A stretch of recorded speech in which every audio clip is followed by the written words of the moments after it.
Assalamualaikum warahmatullahi wabarakatuh. Halo, perkenalkan nama saya Andi Mustika Rosa, bisa dipanggil Ocha. Saya merupakan mahasiswa program studi Pendidikan Pancasila dan Kewarganegaraan dari angkatan 23B dengan NIM 2305127360 FKIP Universitas Riau. Pada kesempatan kali ini, izinkan saya untuk menjelaskan video tentang perkembangan peserta didik pada masa remaja. Let's go! Yang pertama, saya akan membahas masa perkembangan remaja. Ada yang tahu nggak sih apa itu masa perkembangan remaja?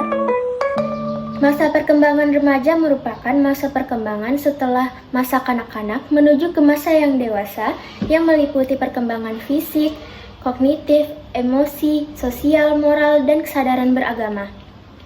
Masa remaja umumnya dimulai pada usia 12 atau 13 tahun hingga pada usia akhir belasan tahun atau awal 20 tahun. Ternyata pada masa remaja perkembangan itu dibagi menjadi 3 loh sahabat. Apa aja sih? Yaitu yang pertama adalah masa remaja awal. Masa remaja awal jadi pada usia 12 hingga 15 tahun. Pada masa remaja ini mengalami perubahan jasmani yang sangat pesat dan luar biasa, intelektual yang sangat intensif, sehingga minat anak pada dunia luar itu sangat besar. Dan pada saat ini remaja tidak mau dianggap kanak-kanak, namun belum bisa meninggalkan pola kekanak-kanakannya. Pada masa remaja ini, kanak-kanak mereka sering merasa sunyi, ragu-ragu, tidak stabil, tidak puas, dan merasa kecewa. Selanjutnya yang kedua, ada masa remaja pertengahan yang dimulai pada usia 15 hingga 18 tahun.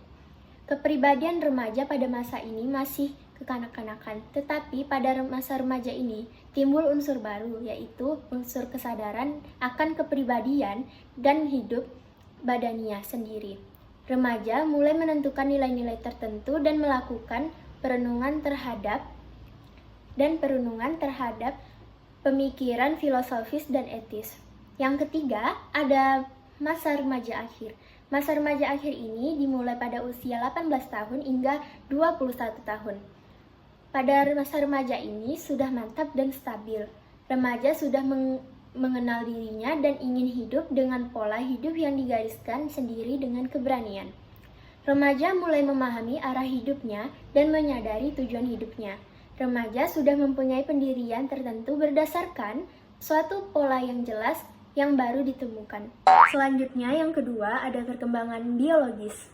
Perubahan biologis merupakan perubahan fisik yang terjadi pada masa remaja yang terlihat pada saat masa pubertas, yaitu diantaranya perubahan fisik yang dimana besar pengaruhnya terhadap pada masa remaja, yaitu pertumbuhan tubuh yang tinggi, yang pendek menjadi tinggi, yang kecil menjadi besar. Selanjutnya mulai berfungsinya alat-alat reproduksi seperti yang pada wanita ditandai dengan haid dan laki-laki ditandai dengan mimpi basah, serta tanda-tanda seksual sekunder yang tumbuh. Ternyata ada 4 fokus utama perubahan fisik yang diantaranya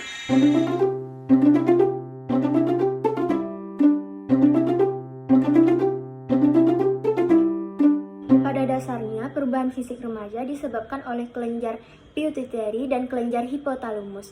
Kedua kelenjar itu masing-masing menyebabkan terjadinya perubahan ukuran tubuh dan merangsang aktivitas serta pertumbuhan alat kelamin utama dan alat kelamin kedua pada remaja. Yang ketiga, ada perkembangan motorik. Keterampilan motorik dibagi menjadi 2, yaitu yang pertama, ada keterampilan atau gerak kasar, seperti berjalan, berlari, melompat, naik, dan turun tangga. Selanjutnya yang kedua, ada keterampilan motorik halus atau keterampilan memanipulasi seperti menulis, menggambar, membaca, memotong, melempar, menangkap bola, dan sebagainya. Selanjutnya yang keempat, ada perkembangan kognitif. Pemikiran operasional formal berlangsung antara usia 11 tahun hingga 15 tahun. Pemikiran operasional formal lebih abstrak, idealis, dan logis daripada pemikiran operasional konkret. Remaja terdorong untuk memahami dunianya karena tindakan yang dilakukannya menyesuaikan diri secara biologis. Secara lebih nyata, mereka mengaitkan sesuatu gagasan dengan gagasan lain, tetapi juga menyesuaikan cara berpikir mereka untuk menyertakan gagasan baru karena informasi tambahan membuat pemahaman lebih mendalam. Remaja berpikir secara logis yang mulai berpikir secara ilmuwan dan menyusun berbagai rencana untuk memecahkan masalah secara sistematis, menguji cara pemecahan yang terpikirkan masalah dan secara sistematis. Dalam perkembangan kognitif, remaja tidak lepas dari lingkungan sosial. Hal ini menekankan pentingnya interaksi sosial dan budaya dalam perkembangan kognitif remaja. Selanjutnya yang kelima ada perkembangan sosio-emosional.